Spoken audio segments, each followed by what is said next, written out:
Hello and welcome into another episode of Locked On Wolves. This is the post-game podcast from a wild and crazy roller coaster Sunday in Timberwolves land. The Wolves are the 8th seed in the Western Conference playoffs, but no Jaden McDaniels, potentially no Rudy Gobert Tuesday. We'll break down all the punches that happened on Sunday, the actual nuts and bolts of the game, who stepped up when it mattered most. Lots of ant talk, lots of cat talk. It'll be a roller coaster of a podcast today as well. Welcome in. You are Locked On Wolves. You are Locked On Timberwolves, your daily Minnesota Timberwolves podcast. Part of the Locked On Podcast Network. Your team every day.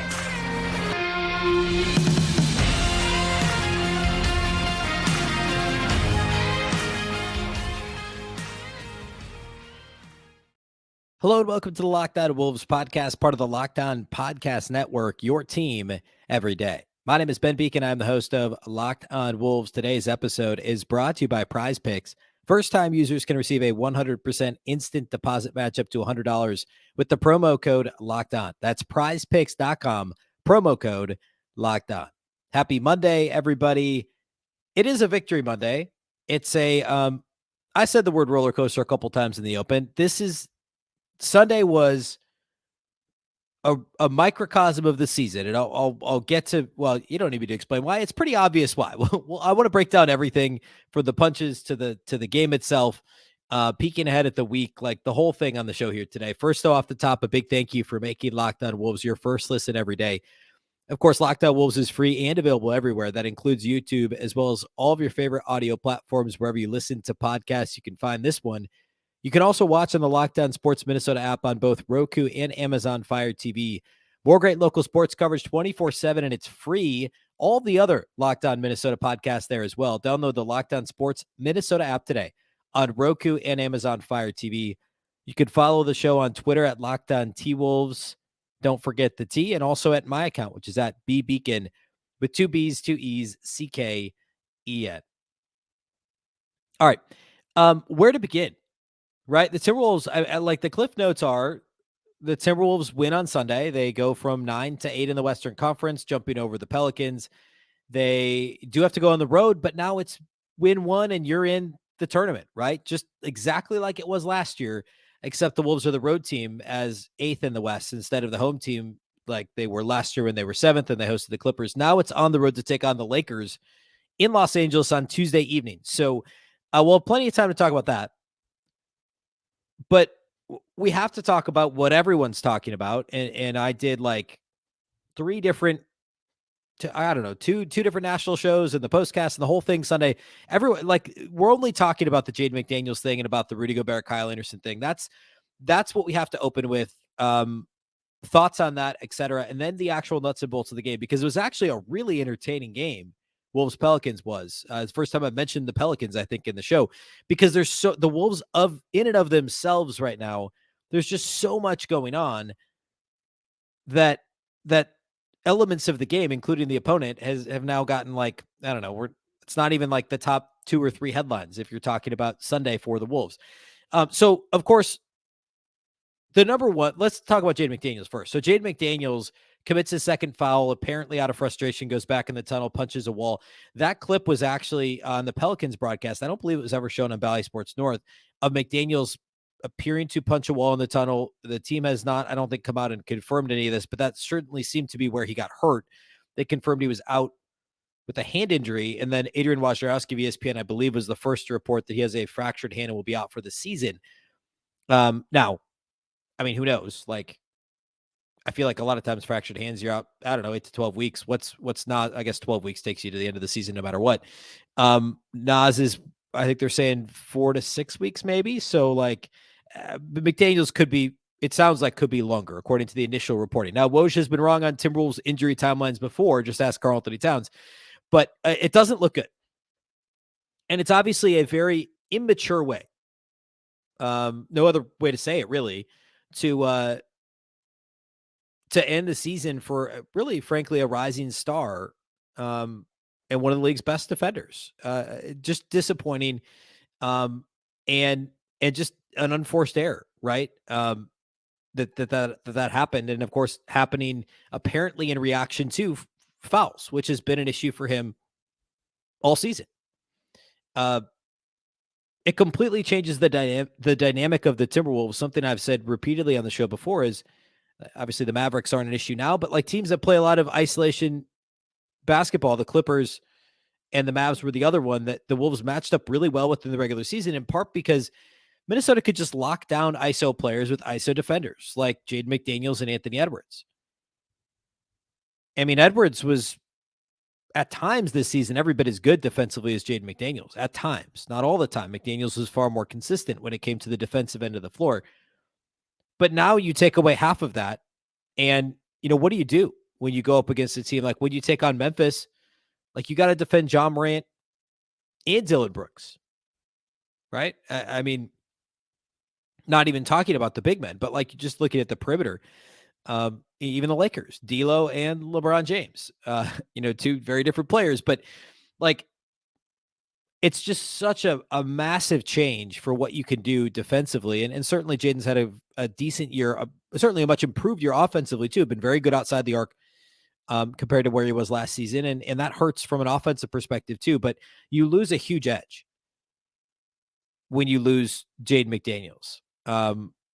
To have multiple plus on-ball defenders that are young, athletic, long, can jump passing lanes, can just straight up just pickpocket the ball. We saw Ant do that to Brandon Ingram in crunch time on Sunday afternoon as well. But McDaniels and Ant together are such a dynamic defensive duo on the perimeter, and to lose half of that duo is such a big deal. Such a big deal. The other thing, of course, that everyone's talking about is the Rudy Gobert, Kyle Anderson, we'll call it a dust-up, initially happened on the sideline, apparently going at each other, I should say, verbally, and then Gobert apparently responding to something. There's been some reports about what Anderson may have said to Gobert on the bench. Gobert throws a punch, hits him kind of like in the shoulder, chest area, hits Anderson there. Gobert's restrained, goes back to the locker room. Apparently it re-escalated, if you will, at halftime in the locker room, according to Shams Charania, The Athletic, and of course, John Krasinski, also The Athletic locally there in the Twin Cities, reported, some other things that were said. And then ultimately Tim Connolly, president of basketball operations, Del Demps, who's a former executive that was actually an assistant coach in Utah as well when Rudy was there, came down, talked to Rudy, sent him home. Like at this point, we've just kind of said this so many times already that they sent him home. How weird is that? Like, I don't know. I'm trying to think of I can't think of a specific example. I know it's happened, but a specific example when a professional sports team, call it the Big Four, or I don't know, like a high level pro sports team, has sent a player home, and not just like a bench player. And this wasn't pregame. It wasn't something that happened in warmups. It wasn't a disagreement with a coaching staff from the 12th guy on the bench, or like a practice squad player in the NFL, getting involved in an altercation. This is a star player, an all-NBA caliber a player who has been all-NBA, a multi-time all-star, multi-time defensive player of the year, a starter, somebody you gave up $1 million picks for, and you're paying him a max contract. To send him home at halftime of the biggest game of the season is a step. That's a statement. And I just can't think of another, like a congruent example to that. They sent him home. They just said, go home, Rudy Gobert. And Kyle Anderson, of course, then steps in and plays the bulk of the minutes, with his absence. And then Taurean Prince playing a lot of the minutes in McDaniels' absence. And the Timberwolves just move on with no Rudy Gobert. And then apparently post-game, Gobert sent something to the group text as a team and apologized, and then tweeted out publicly an apology to his teammates, fans, the Timberwolves organization. And then I think he said specifically or especially to Kyle Anderson, talking about how much respect he has for him as a competitor or something along those lines. So, I mean, who knows what happens next? As of recording this late Sunday, we don't know whether or not Rudy Gobert is flying with the team to Los Angeles, presumably midday Monday, or not. In my opinion, and I said this on Locked On NBA today, I think it comes down to whatever. Like, if they feel like they made a big enough statement by sending him home mid-game, and then he, from there, did the right things, said the right things, acted the right way, if perhaps they have an in-person face-to-face on Monday, I'm sure they will early Monday, to discuss, like, what are our next steps? How are you moving forward from this, Rudy? Like, what do you think we should do? That sort of a thing. If that all goes to plan, I think he plays Tuesday because you've made your statement by sending him home and saying like, hey, we're not going to put up with this as an organization. And they pulled out the win anyway. Despite, like we can say what we will about Rudy and the Pelicans being a tough matchup for him. And we'll talk a little bit about that later because they are a tough matchup for him. The on-court, whatever. But the I guess the team dynamic, the off-court, the mental aspect of it for the Timberwolves, for him to be sent home mid-game and them to still pull out the win makes it such an impressive victory. I don't know. It makes sense that he could be back out there Tuesday. Now, we don't know exactly what was said, and I'm sure that has to play into the decision as well for the Timberwolves front office, but fascinating to see how this thing all shakes out. And inevitably when the coaching staff and players talk to the media on Monday, what does everyone say about this? Is it really like the company line on Sunday after the game was very much, we're looking forward, like we're past this, we're men, we're adults, we're competitors, etc. Great. I hope that's the case. We'll see whether or not this lingers or if it maybe fuels the team, if this is some sort of a wake-up call. I don't know. We'll see. Certainly not the backing into the play-in that I was kind of expecting for a chunk of the first half against the Pelicans, given how the Wolves were playing, or how the game even started against the Spurs Saturday. And instead, we get a nice little 3-game winning streak to end the season and some real volatility on Sunday. So I want to actually go nuts and bolts on the Pelicans game next, and a few things that I thought stood out in this one, and how the Wolves adjusted, and Ant and Cat really both. I haven't hardly mentioned Karl-Anthony Towns yet. He was awesome on Sunday. I want to talk about him. We'll get to all that. And then we'll do individual studs and duds here at the end of the show. Today's episode of Locked On Wolves is brought to us by our title sponsors over at Prize Picks. If you had taken Anthony Edwards' rebounds over on Sunday afternoon, you'd have been in great shape. He had 13 rebounds on Sunday. I promise you, his Prize Picks over-under was set lower than that. If you're wondering how Prize Picks works, it's pretty easy. You just pick 2 to 6 players, and if they'll score more or less than their Prize Picks projection, multiple categories too. It's not just points, rebounds, assists, etc. Steals, like the whole thing, really exotic categories. You can win up to 25 times your money on any entry. You're not competing against other people. It's just you versus the projections available. Prize Picks offers projections on any sport that you watch. Of course, that includes the NBA, also MLB now underway, the NHL playoffs, PGA ongoing, of course, college sports, etc. Make your entries in 60 seconds or less. It really is that easy. Download the Prize Picks app or go to prizepicks.com to sign up and play daily fantasy sports. First-time users can receive a 100% instant deposit match up to $100 with the promo code LOCKEDON. If you deposit $100, Prize Picks will give you $100. If you deposit $50, they'll give you $50. Don't forget to enter the promo code LOCKEDON at sign up for an instant deposit match up to $100.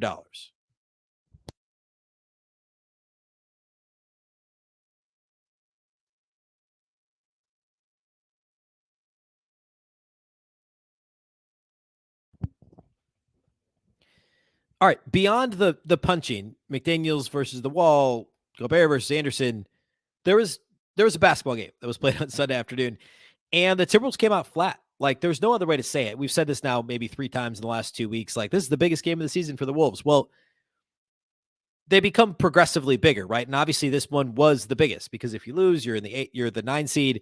You have to win twice to make the actual playoffs, and you end up in the 8 seed no matter what. Like, if you make the playoffs, you're the 8, you're playing Denver.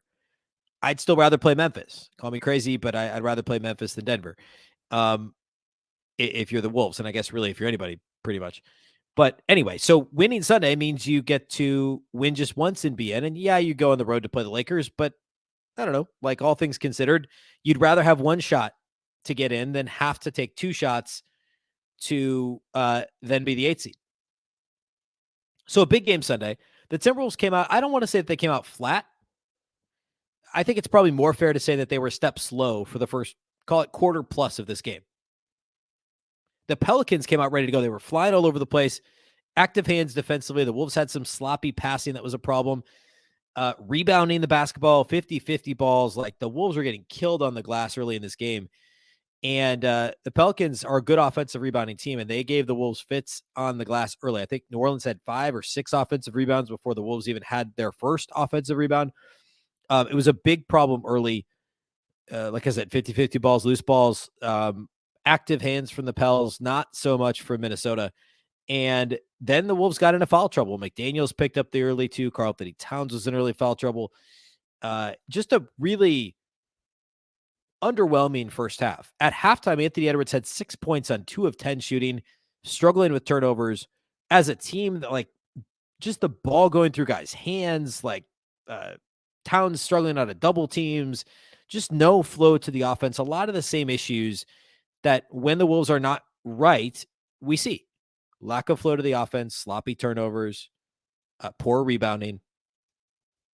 And yet, at halftime, and the altercation, of course, happens at the end of the second quarter. McDaniels is lost for the game at the end of the second quarter.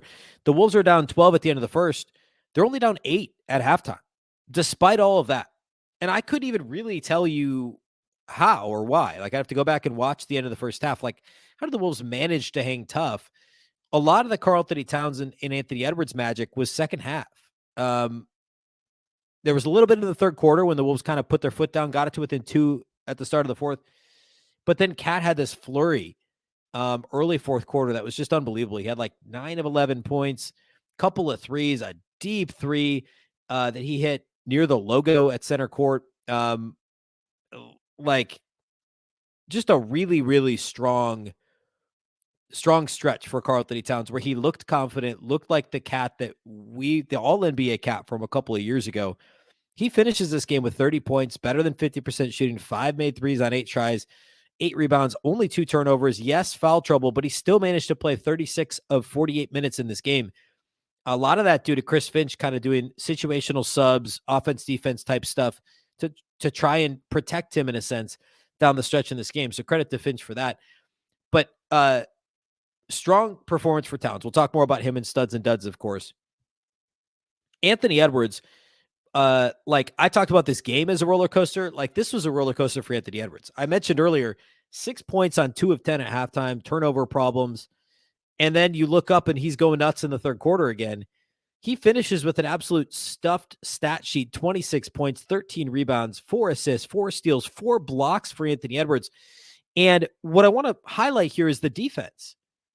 Jaden McDaniels got the Brandon Ingram matchup to start the game, only played 9 minutes, got the foul trouble, got into foul trouble, and then punches the wall. He's out for the game. And then it basically becomes a combination of Anthony Edwards, Nickeil Alexander-Walker, and Taurean Prince that are guarding Brandon Ingram. And if you just look at the box score, yeah, Ingram had 42 and 12 and 7 assists, 16 to 28 shooting, 9 free throw attempts. He shot the ball. What was he? 15 of 25 from 2-point range. Just killed it from mid-range in this game from everywhere. Just his shot chart is just like peppered with mid-range makes. And the Wolves could not slow him down until late in the game. Anthony Edwards got the assignment, and Anthony Edwards said, hey, I'm up for this. Because what do we see time and time again with Ant? The Wolves as a team play up to their competition. They play down to competition. Ant plays up to the moment. He plays down to the moment. Saturday, go back and watch his defensive possessions against the Spurs. He was not interested in playing defense against the Spurs for chunks on Saturday. It ultimately didn't matter. Sunday, but there have been games this year it has mattered, like losses to the Pistons, losses to, whoever you want to, the Hornets, whoever. Sunday, Ant understood the moment. And even though he started slow from the field, he locked in late, had a couple of fantastic blocks on the ball, had a couple, I think at least one, if not 2 of his blocks were weak side type help side blocks. He had that pickpocket where he stripped Ingram on the drive across his body, comes down on the other end, ends up hitting a putback, an and one. Just a crazy flurry of possessions for Anthony Edwards. And like, just a do-it-all moment for Anthony Edwards. And he could do exactly that. But it's the defense, though, that is so vital, especially now with no Jaden McDaniels. And he could be that guy. He could be that lockdown guy. And I was worried primarily coming into this game. One of the biggest concerns, we didn't do a full Pelicans preview the other day, but the Pelicans are such a good mid-range team between Brandon Ingram, CJ McCollum. They do so much damage from the mid-range. And the Wolves struggle to guard mid-range. A lot of it's because they play drop, and Rudy Gobert doesn't contest mid-range shots really, and you kind of let teams have that shot to an extent. And early, that's what they were killing the Wolves with. Ultimately, yeah, Ingram had a nice game, but the Wolves, once Gobert left the game, actually handled pick and roll game a little bit better. They handled the mid-range stuff a little bit better, and Ingram made some tough shots in this game. But McCollum was 9 of 24, 0 of 5 from 3. CJ McCollum, 23 points at 24 shots, not efficient. Jonas Valanciunas got off to a hot start, hit a 3 when Gobert was on the floor, did finish with 18 rebounds, but shot just 5 of 14 in 22 minutes, which, by the way, that makes those 18 rebounds even that much more impressive in 22 minutes for Valanciunas. But the Wolves handled the mid-range jump shooting fairly well in this game. I was impressed because that was a concern. And rebounding was too, and the Wolves were a -7 on the glass, and transition offensive defense was a concern at times. That was an issue in this one too. But ultimately, you hold the Pelicans to 44% from the floor, 14% from 3. Credit to Anthony Edwards. Credit to lesser extent to Kyle Anderson. Team defense certainly. Towns was good. Help side defense for Towns was very good in this game. Conley was good on the ball. Prince had some rough moments defensively, but in general played well. That to me is the storyline. The basketball storyline is how the Wolves handled the Pelicans and what New Orleans was trying to do offensively. Ingram got his 42 on an efficient shooting night, 42, 12, and 7. Nobody else on that team shot the ball efficiently. I mean, technically Trey Murphy did, but he didn't have a huge impact on this game. Valanciunas wasn't efficient. McCollum wasn't efficient. Nobody on their bench had more than one field goal made in this game. The Wolves defense in general was impressive, and they're going to need that and more against LA Tuesday, and hopefully moving forward, hopefully against the Grizzlies in the first round of the playoffs. All right, let's close this one out with individual studs and duds, a peek ahead at the week ahead, and that'll be how we close the show here today. Today's episode of Locked On Wolves is brought to us by our friends at Ultimate Basketball GM. Ultimate Pro Basketball GM is the coolest game that I've played in a long time. I've always thought that I could be a great NBA GM. As it turns out, it's not all that easy. If you've had the same thought and have fantasized about managing your own basketball franchise, go download Ultimate Pro Basketball GM right now. If you're watching on YouTube, the QR code is right there. Right there. The game allows you to manage every strategic aspect of a franchise, playing through seasons and leading your franchise and fans to glory as you build a historic dynasty. In the simulation, you're responsible for dealing with challenging personalities. The Wolves have a little bit of that going on right now. Hiring the right coaches and assistants, trading and training players, making draft picks, navigating your franchise through free agency and the draft, and all the ups and downs of multiple seasons. All this is in a challenging and realistic game world. Ultimate Pro Basketball GM is completely free and playable offline. Play on the go as you want and when you want to. We have a Lockdown NBA league ongoing with Ultimate Pro Basketball GM, and it is, you can bet it's competitive. The teams who, the hosts whose teams that they cover in real life are a bit more competitive when it comes to managing a dynasty, because most of us we've not covered or been part of a dynasty, for the teams that we cover. So, it's important that this happens in Ultimate Basketball GM to us, to that version of our hosts, or that category of our hosts. Right now, Locked On Wolves listeners get a 100% free boost to their franchise when using the promo code LOCKEDON in the game store. Make sure to check it out. To download the game, just visit probasketballgm.com. Scan the code on your screen if you're watching on YouTube, or look it up on the app stores. That's probasketballgm.com. Ultimate Basketball GM. Start your dynasty today.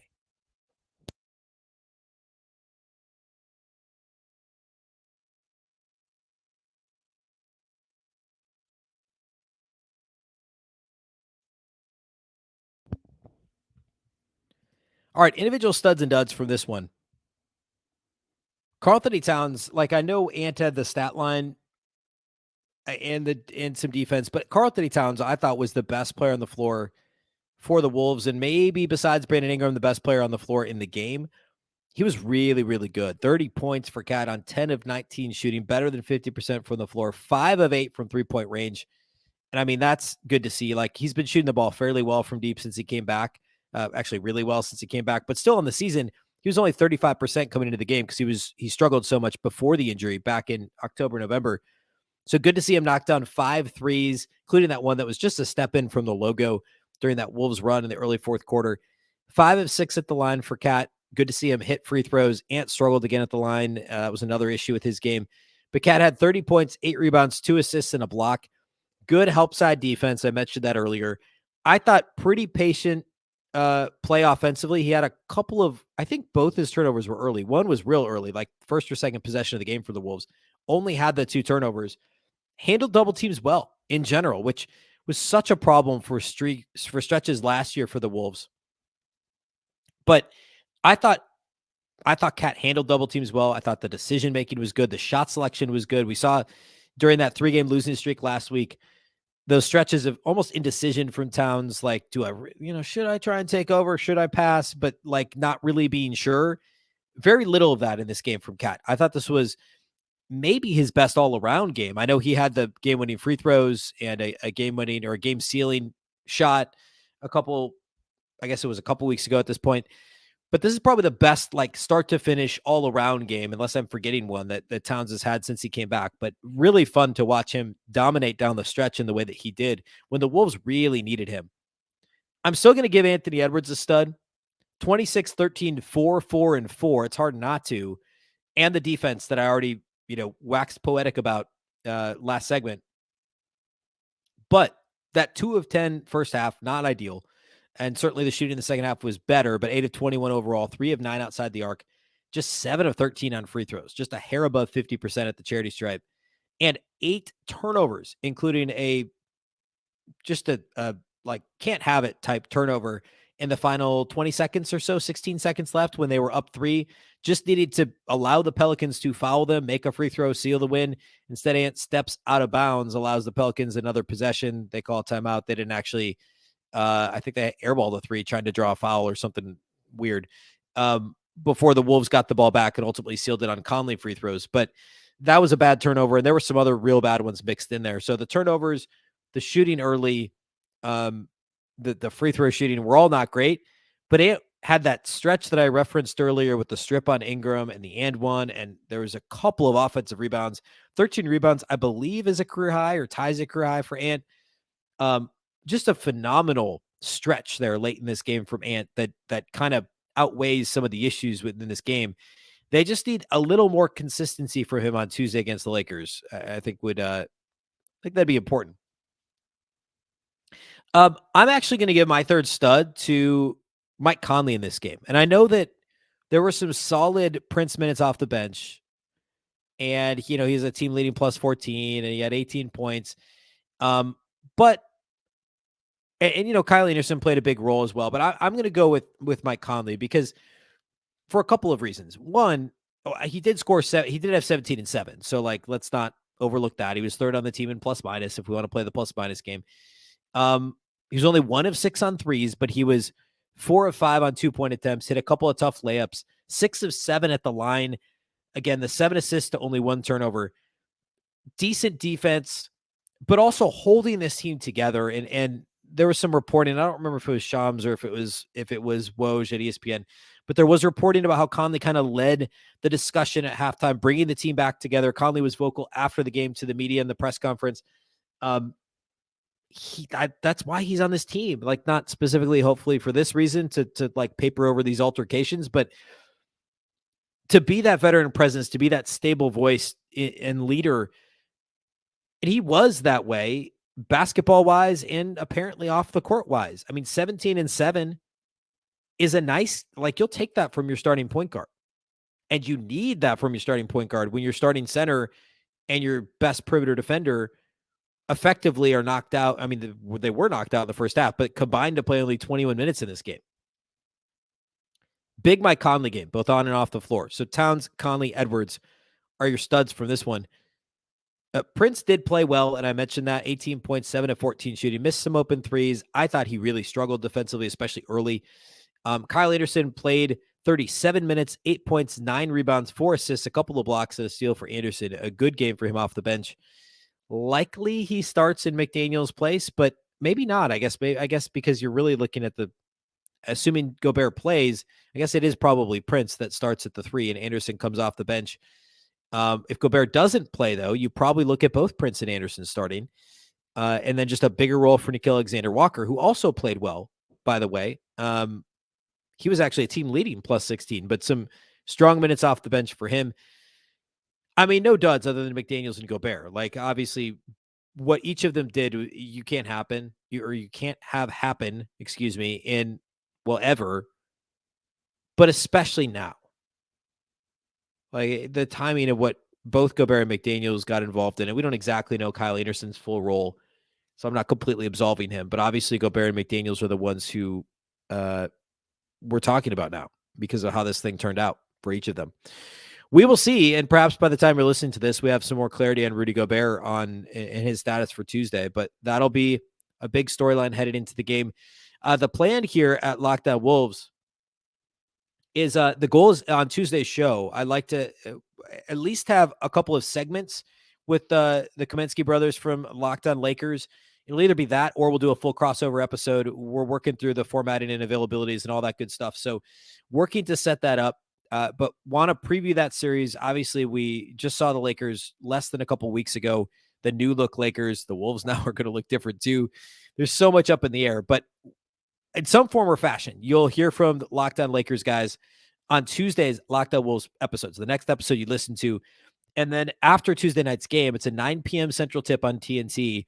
Marnie Gellner and I will go live on the postcast. It's a playoff game. It's TNT, so it'll probably be late. Like we're talking maybe after midnight when Marnie and I go live Central time on Tuesday night into Wednesday morning, early in the morning.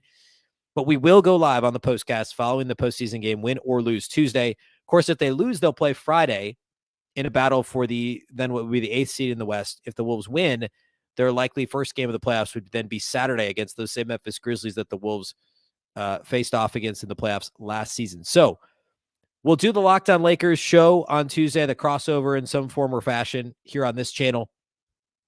And then whoever the first round opponent is, hopefully there is one, or if there's a game Friday, whichever podcast that is, will work on a crossover there too.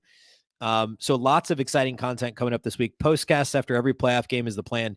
So make sure you're following and subscribe to this show wherever you listen to podcasts. A big thank you to those who do make us your first listen. A reminder that those postcasts with Marnie are on the Lockdown Sports Minnesota YouTube channel. So be sure to subscribe there to see those live. Be notified when we go live. It's usually about 45 minutes, could be closer to an hour. The Bally Sports North post-game shows are longer for the playoffs.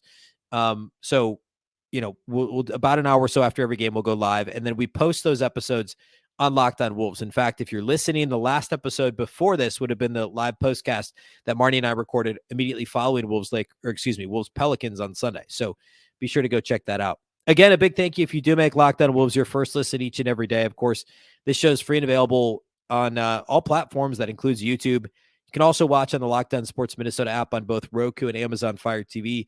You could follow on Twitter at Lockdown T-Wolves and at Beecken with 2 B's, 2 E's, CKEN. Of course, the Lockdown Wolves podcast is part of the Locked On Podcast Network. Remember, the Locked On Network is your local experts on all the biggest stories. Now make your second listen the Locked On Game to Game NBA podcast. Every moment, every top performance, and every result. Locked On Game to Game covers every game from across the NBA with local analysis that only Locked On can deliver. Follow Game to Game on Locked On NBA, available on the Odyssey app, YouTube, and wherever you get podcasts. Once again, I'm Ben Beecken. This is the Locked On Wolves podcast, and we'll catch you next time.